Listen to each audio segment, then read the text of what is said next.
Hey Matt, thanks for talking to us.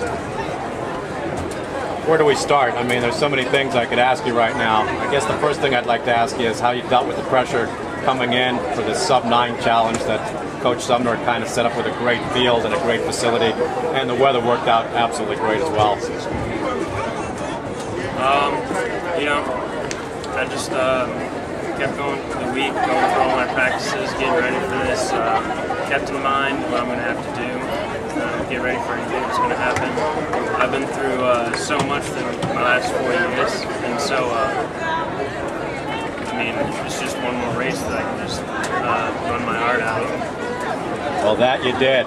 Let's talk about the race a little bit. It was very unusual for me to see you kind of after, not even a lap, go to the head of the field.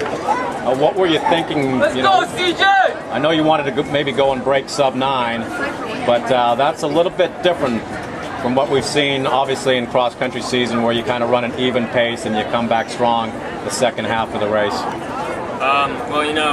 For cross country, I usually didn't have to take it out because there's always those guys who just went out like really fast. It was like too fast for them, but it was perfect pacing for me. So I just followed them a little bit.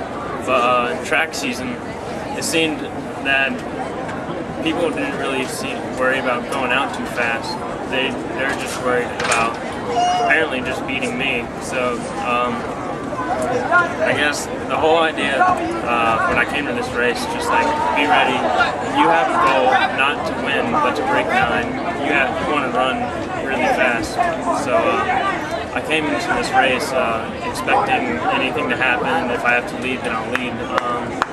First 100 meters, I could just tell that I'm going to have to lead this race. I didn't know if someone's going to take over after a while. All boys and girls shot putters to the shot put ring. Well, you guys went through the mile right around 4:33, so that's 9:06 pace. You probably realized, hey, I'm going to have to go negative if I want to get down and break that 9-minute barrier.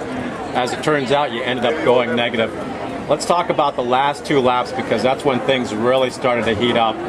Colin Barker had pretty much been sitting back in 4th place, covering all the small moves that were being made, and running very comfortably from what I could see. You also had Jimmy Clark, Eric Montoya. You guys were mainly the 4 runners that were up front with everybody else kind of tucked in behind you. So at some point in the race, you obviously felt that the pressure was increasing. It's time to get down to business. Who made the first move and how did you react? When Jimmy Clark took the lead, Jimmy took the lead after like a mile or so, and we just tried to hold the pace, but we were slowing down, and 800 to go. It's like I didn't want to leave it to like a final kick sprint because it definitely could have been anybody for that one. But so I just started taking off the last 800 or so, hoping I'd just get away from the pack or get them tired or whatever. And I guess no big moves were made. I just kept picking it up until the last 200 when all of a sudden I just see Colin Barker zoom right past me. And me and Jimmy Clark have been talking a lot. He's been telling me a lot of what's been happening, a lot of Colin's strategies, and I expected this to happen. The last 200 just takes off, and so it was like Florida runners all over again. Just had to stay right behind them to the very end to see who could hold it in the longest. Well, it was quite the finish coming up the last 100. We've obviously seen what you did at FL Runners and throughout the season. You kick it into an extra gear, and it just looks like you did not want to lose that race yesterday. Right around 9:02, and then 9:03 for Barker. So sub-9 is still a possibility. Where's it going to happen? You're going to go out to Arcadia? That's the plan. I'm hoping to go to Arcadia for 3,200.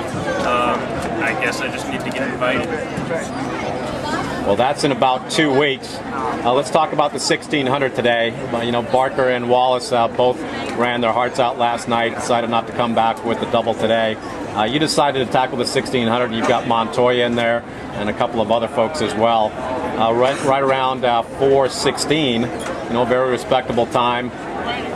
Were you were you concerned that maybe when Eric took off that you were really going to have to work pretty hard to win the 1600 and do the double here at FSU? Going into this race, I knew I didn't know like who was going to be with me. I knew Eric was going to be with me. I didn't know anyone else was going to be with me. But I guess within 2 laps, I could tell that it was just me and Eric the whole way there.